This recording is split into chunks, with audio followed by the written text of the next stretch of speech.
Welcome to my Stamina Templar PvP build. You will find the written guide on alias.com/Houseplar. Now, we are in medium armor, Alchemist, Bloodspawn and Viper. Despite being in medium armor, we're still really freaking tanky due to certain things I will show you in a second. First, I want to go through gear, CP and all that kind of thing.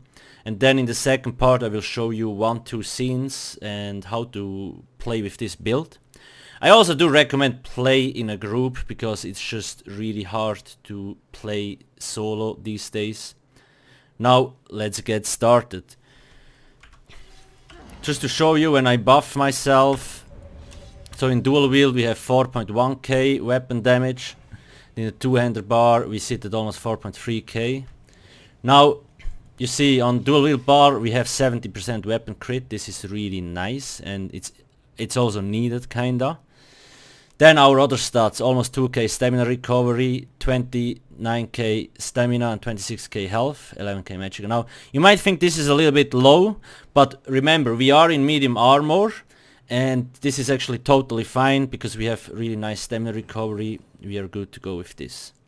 I tested around with the other buff food too, that gives me more stamina, but I just like this one more. Then we are using the Thief Mundus Stone, simply to get more crit. Now, in terms of buff food, I'm using this one here, gives me health and stamina recovery, 457. So that's why we have so high stamina recovery, that's really cool. Then you could use this one, but like I felt like I didn't have enough sustain, so I recommend using this here. The triple pocket, sounds delicious. Now, potion wise, either use those here, gives you speed buff, CC immunity and stamina, or those here, health, stamina and CC immunity. Like those are really strong. If you don't have those, you just will get stunned way too often. Now, I am a werewolf, simply because of the last text. While slotted, your stamina recovery is increased by 15%. This is nice. If you play in a group, you also could use werewolf, because werewolf is really strong, but we don't have enough heals to, like when you solo PvP, you don't want to use werewolf because you don't have enough heals in werewolf form. If you're in a group, it's another story, you can use it. You can be a vampire, you still would get 10% more stamina recovery if you were a vampire and you didn't need to slot skill. Werewolf needs to have the skill slotted here, vampire just gets 10% stamina recovery without doing anything. Race wise, I am a red guard because I like Adrenaline Rush, gives me 3% of my max stamina back when I hit something. Orc, Khajiit, everything is also really fine. Like, we have enough stamina recovery, it's not really an issue. Now, in terms of gear, Clever Alchemist. So, this here is really nice because it gives us 638 weapon damage when we drink a potion. And because we use those CC pots, right, that give us 15 seconds CC immunity, we can use those 15 seconds really efficiently. Usually it just takes 2 seconds to burst the dude down and he's dead anyway.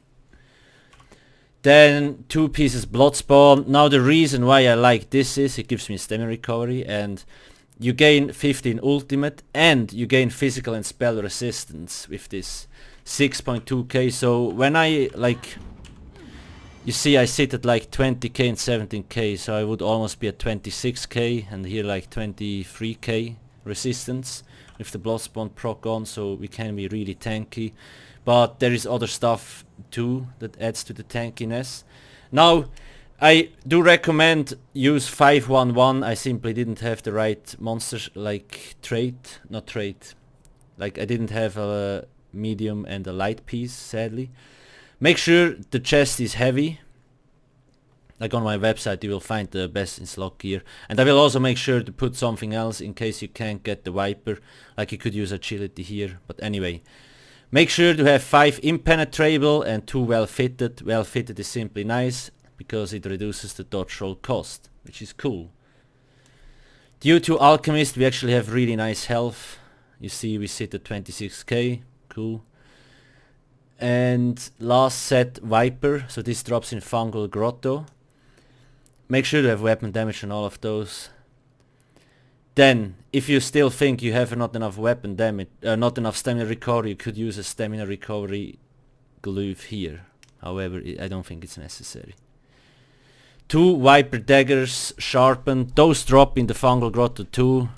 If I'm mistaken, please let me know. Jesus, I never know where those drop. It's from the second boss, the signature drop. So you will only need like 10 to 20 runs and you will get it. If you try to get a sword or a mace, you're probably gonna need 500 runs, okay? Like this is really fast.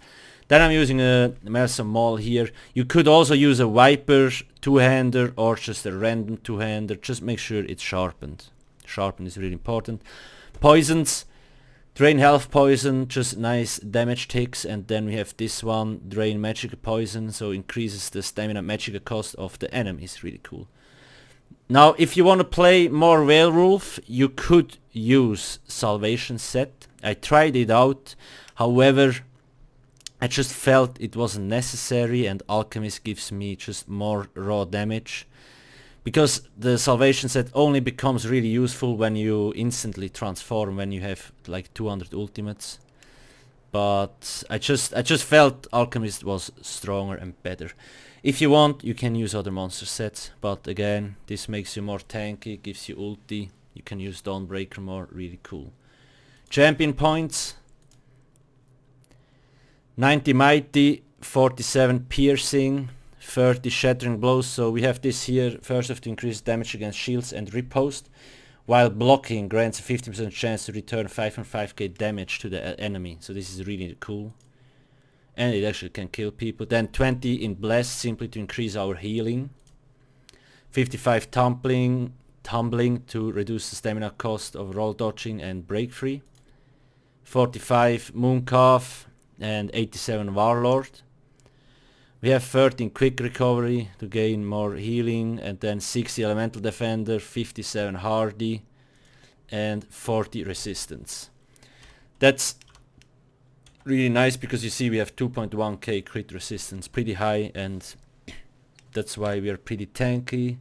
Now in terms of skills, so Deadly Cloak, this also adds to the tankiness. We don't really use it because of the damage, but rather because of the damage reduction it gives us.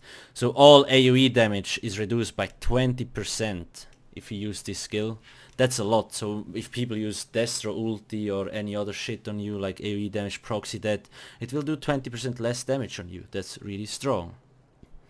Extended Ritual, one of the strongest skills in the game, kinda. It reduces like negative effects on you, that's why Templars are really strong. You can put 5 dots on them, other classes will die pretty fast, you can just tick and all gone, all cleansed.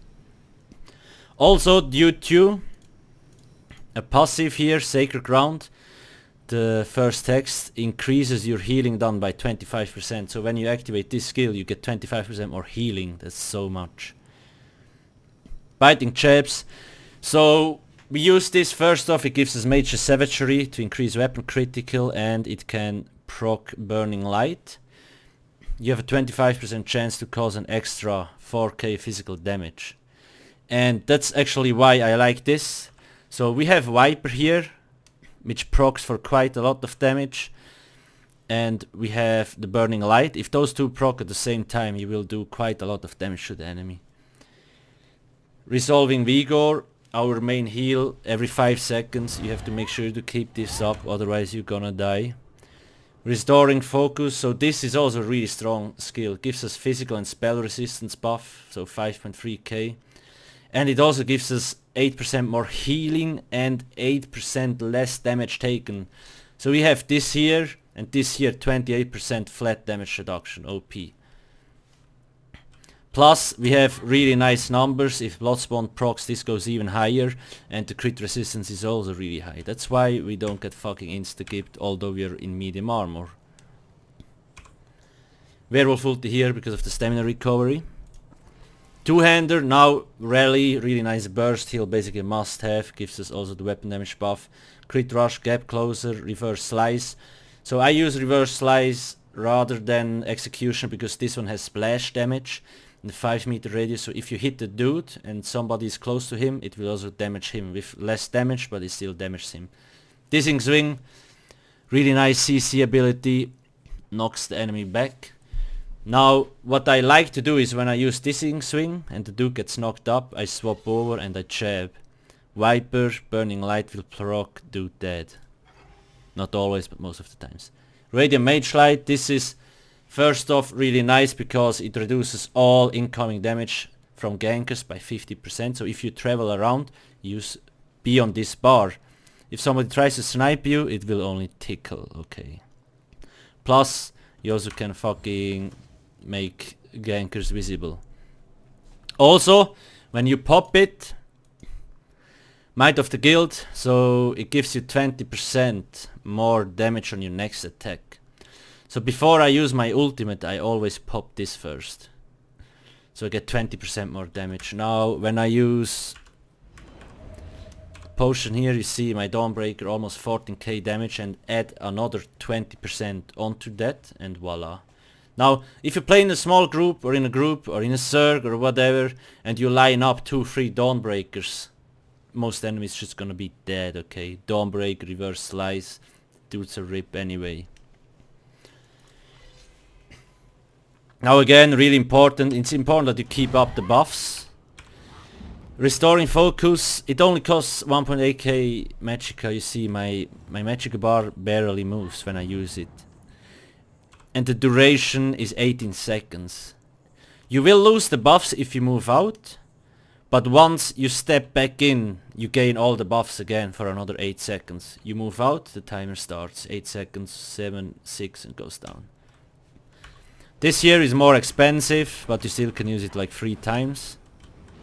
It's just all those Magicka skills, it's just really easy to keep them up, and that's why we don't really need to use tri-set food, because we only have really cheap Magicka skills, which is cool.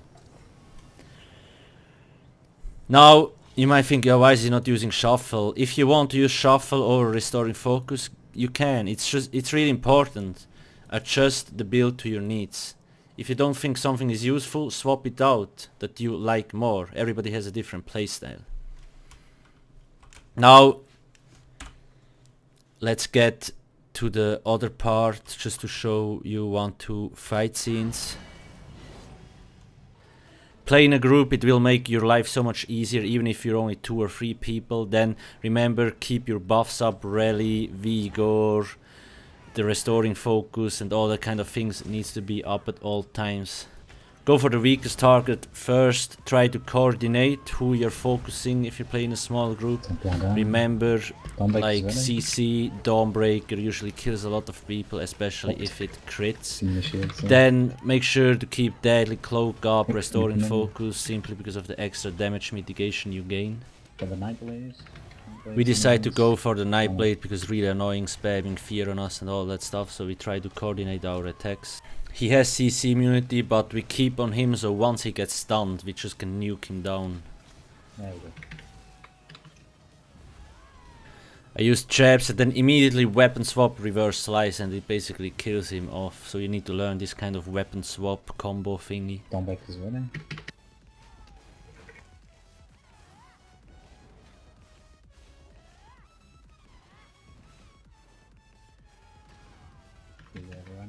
You see, they don't do a lot of damage to us, but they're really fucking tanky, so it's really hard to kill those, so you really need to focus one down. Now one pops Destro ulti, you really have to make sure to keep Deadly Cloak, Restoring Focus, Vigor up, otherwise you're gonna die. In the middle. This is just one small example. Most important things is that you coordinate your attacks and that you keep your healing and defensive things up all the times, because that's where most people fail. Okay, I don't want to make the video longer. If you have any questions, ask me in the comment section below or just hit me up on Twitch. Thanks for watching and have a nice day. Cheers.